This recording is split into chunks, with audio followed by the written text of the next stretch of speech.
Chers amis de la nature et de la photo, cette semaine, on va mettre en pratique tous les conseils que je vous ai donnés la semaine dernière pour la photo de cascade. Bon là, c'est la rivière avant d'arriver à la cascade, mais on y est bientôt. Donc, court montage le temps que j'y arrive.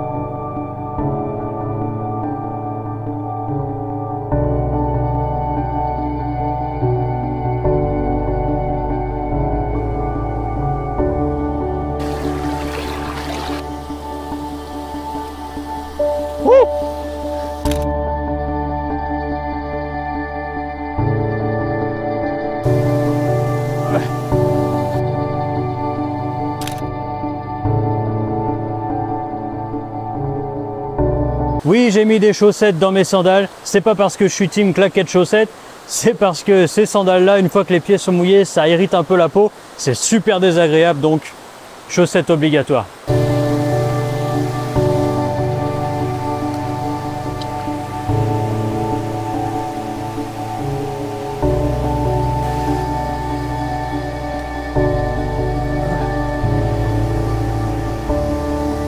C'est très joli, mais dites-vous que ici, ce n'est pas encore la cascade à laquelle je voulais vous amener. Mais c'est un endroit parfait pour vous montrer pourquoi vous devez utiliser un filtre polarisant CPL. Regardez la vidéo que je prends directement depuis mon appareil photo.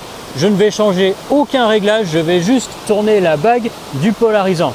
Je veux que vous prêtez particulièrement attention aux rochers autour de la cascade, ceux qui sont déjà un peu sombres, qui sont mouillés. Regardez la différence de luminosité que le CPL va créer.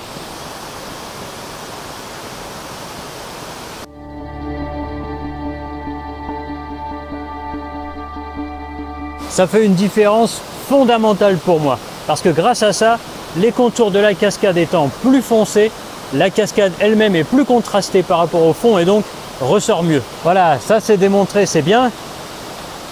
Maintenant, il va falloir que je monte la cascade sans glisser et tomber parce que l'autre est au-dessus un petit peu plus loin et je ne vois absolument aucun chemin autour pour contourner justement la chute d'eau. Je flippe un petit peu, je vous le cache pas. Ça y est, je suis arrivé en haut de la cascade.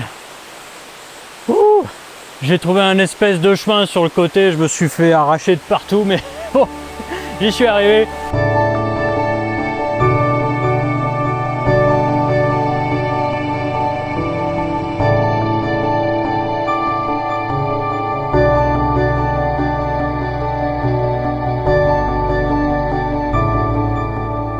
Un deuxième point que je pense être très important lorsque vous prenez des photos de cascade, que j'ai essayé de vous transmettre la semaine dernière, c'était de venir prendre vos photos les jours où le ciel est complètement encombré ou alors pendant que les cascades sont à l'ombre.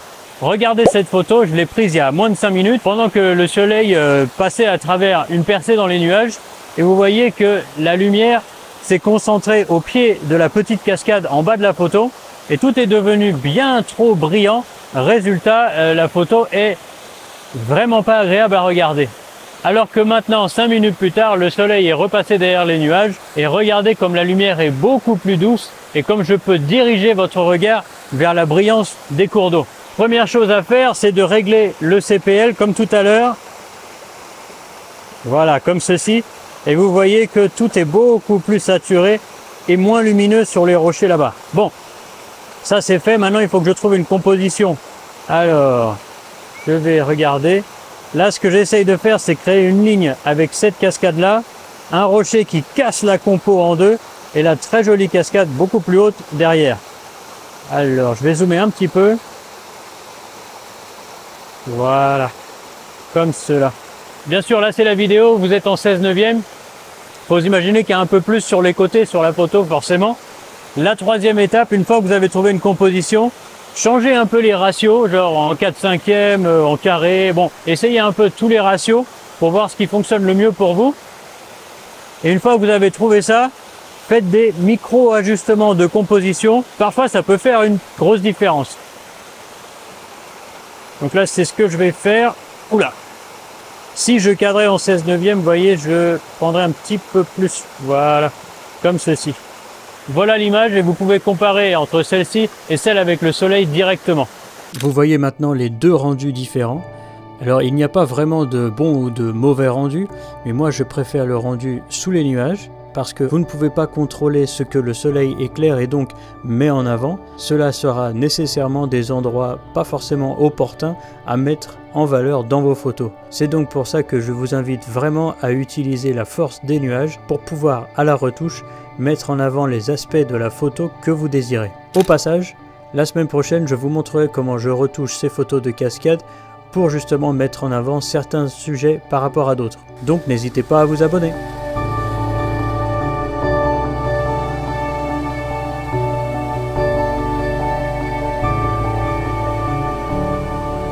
Mais c'est quoi tout ce monde?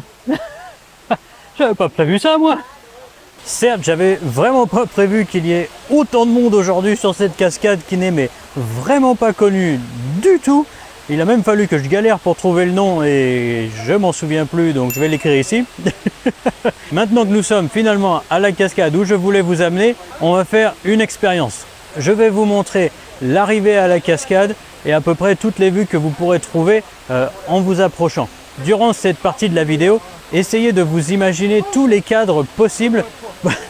Bon, je me fais zioter à gauche, à droite, là c'est génial. Durant ce passage de la vidéo, essayez de vous imaginer les cadres possibles que vous pourriez faire dans la cascade.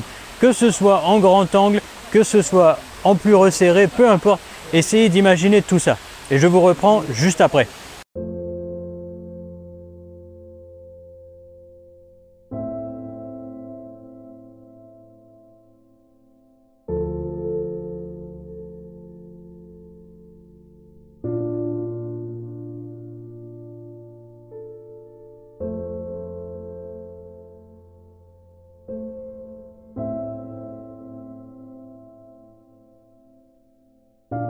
Vous avez vu des compositions? La deuxième question que je voudrais vous poser, c'est en regardant ces quelques vidéos, quelles émotions avez-vous ressenties? Comme je vous ai dit la semaine dernière, il m'arrive très souvent devant une cascade, malgré les gens qui m'entourent, qui sont adorables, je ressens principalement beaucoup de calme et beaucoup de... Je sais que c'est pas un sentiment, mais de contemplation face à cette chute d'eau. Et les choses qui, moi, m'attirent le plus, c'est pas sincèrement tout ce canyon là qui est en face de moi, enfin derrière moi, c'est plutôt la façon dont la pierre a été creusée par l'eau avec le temps et la façon dont cette eau s'est creusée de manière très fine, on va dire, à travers la roche. C'est ça que je vais m'atteler à vous montrer à travers mes photos.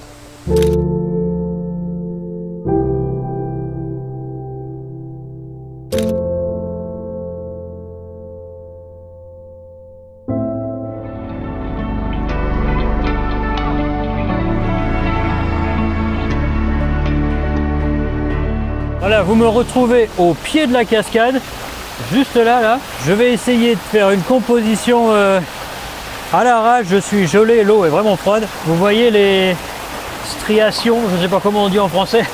Bref, les lignes à travers la roche là. Je vais essayer de faire en sorte que ces lignes utilisent une grosse partie de la composition pour mener à la petite cascade, le bas là, juste ici. Le but pour moi, c'est de montrer comment l'eau et les années ont réussi à modeler la roche.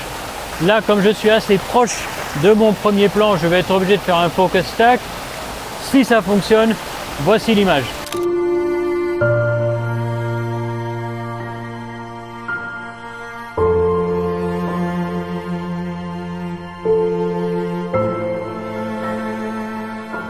Ici, les gens sont en train de faire une pause pour une photo de groupe sur le rocher, c'est épique. Je vais vous prendre la vidéo, vous allez voir. Ils sont géniaux. Vous vous souvenez peut-être de la semaine dernière, je vous ai dit qu'il y avait 3 temps de pause. Le premier très court, le deuxième très long et le troisième entre les deux. Jusqu'à présent, je vous ai montré ma préférence, c'est-à-dire entre les deux. Mais je vous ai dit que avec les temps longs, ça marchait très bien en noir et blanc et ça donnait un côté artistique. Et justement là, je pense avoir trouvé, ça ils ont pris la photo, je pense avoir trouvé ici le cadre parfait pour vous illustrer ça. Avec le rocher en haut de la cascade, ça forme une espèce de trou en triangle et l'eau qui coule un petit peu de biais à l'intérieur. Ça fait quelque chose de plutôt abstrait. J'aime énormément et donc je vais prendre une pause très longue. Je vais aussi vous prendre la même en pause très courte et j'espère vous convaincre que les poses très courtes du coup sont pas vraiment adaptées pour ce mode un peu artistique. En art, vous le savez, il n'y a pas de bon ou de mauvais. Il y a juste des choix personnels et artistiques. Sur ces images, mon choix va vers le noir et blanc en pose longue, mais si vous préférez les poses très courtes, alors je vous encourage à y aller à fond et développer votre sens artistique avec ce temps de pause. Allez-y! Me voilà beaucoup plus près de la cascade, j'espère que vous m'entendez bien. Il y a 3 éléments dans cette vue que je voulais vraiment vous montrer. Vous vous souvenez peut-être de la théorie du puzzle dont je vous avais parlé il y a quelques semaines. C'est comment assembler les éléments du décor comme les pièces d'un puzzle ensemble.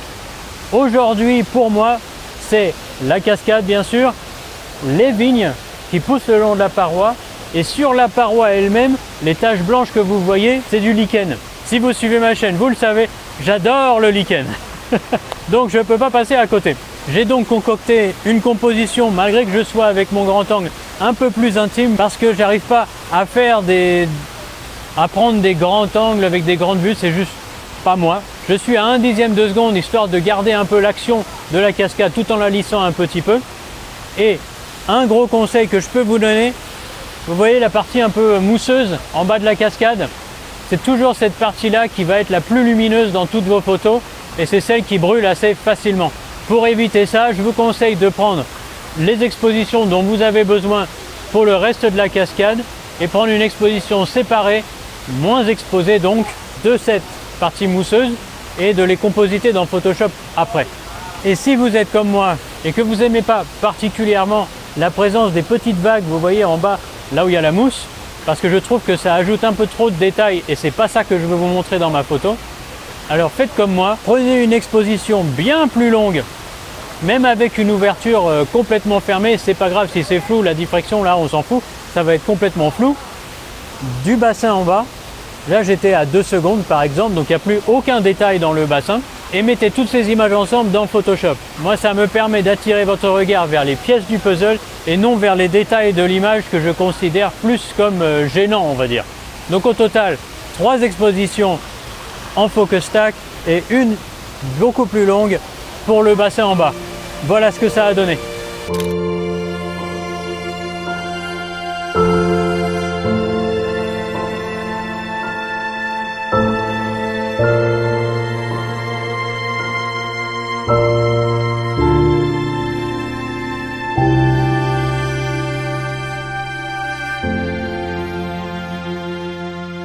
Voilà, le tutoriel complet partie 1 et partie 2 s'achève ici.